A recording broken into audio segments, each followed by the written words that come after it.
সবাইকে ওয়েলকাম নতুন একটা ভিডিওয়ে। আজকে একটা ছোট্ট দোকানকে ডিসকভার করার জন্যই এই ভিডিওটা বানানো। এই যে রাস্তাটা, এটা হলো গিয়ে হাতিবাগান টুয়ার্ডস এই দিকটা কলেজ স্ট্রিট চলে যায়। অ্যান্ড যদি এই রাস্তাটা এইভাবে ভাবো তাহলে এটা হাতিবাগান 4 রাস্তার মোড়। আর ঠিক এরকমই একটা জায়গায় রোডের ওপর এই স্যান্ডউইচের দোকানটা, যার নাম ডিলিশিয়াস স্যান্ডউইচ। এই যে পেছনে সাংহাই রেস্টুরেন্ট নতুন খুলেছে, ঠিক তার সামনে স্যান্ডউইচের দোকান দেখে হঠাৎ করে আমার মতো চ্যানেলে একটা ভিডিও আসছে। এই ভিডিওটা আসার কারণ শুধুমাত্র ফুড ব্লগিংয়ের জন্য নয়, কারণ আমি ফুড ব্লগার নই। এই দোকানটা এত সুন্দরভাবে রিপ্রেজেন্ট করছে নিজেদেরকে। আমি দোকানটা থেকে 2-3 বার খাওয়ার পরই আজকে ভিডিওটা বানালাম। যেমন ওনাদের বিহেভিয়ার, তেমন বাকি সমস্ত কিছু।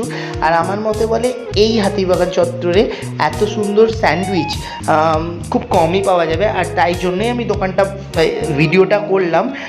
যেমন ওদের প্রেজেন্টেশন, খাবার দাবারে কি সুন্দরভাবে পরিষ্কার পরিচ্ছন্ন করে, আর তেমন টেস্ট, মারাত্মক পরিমাণ টেস্ট। তো এখানে চার্ট লিস্ট দেওয়াই রয়েছে, আর প্রত্যেকটা প্রাইসই আমি দেখলাম রিজনেবল। আর তাই জন্য আমার মনে হলো প্রত্যেকটা ফুড ব্লগারকে জানানো উচিত যে এই দোকানটা সত্যি ফুড ব্লগিংয়ের জন্য। এবং অবশ্যই দোকানটা যেভাবে দাদা এবং যিনি রয়েছে তিনি দোকানটাকে চালাচ্ছে, লাইক স্যালুট, কারণ এই রিজনেবল প্রাইসের মধ্যে।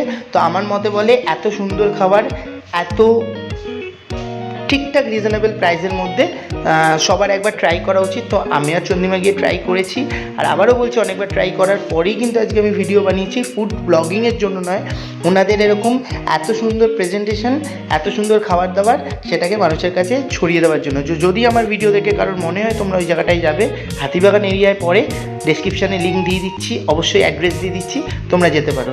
Thank you. ভিডিওটা কেমন লাগলো বলো, যদি কারোর হেল্প হয় তাহলে তারাও জানিও, এবং অবশ্যই ওই দাদা বা বৌদি যদি দেখে থাকো তাহলে জানিয়ে দিও।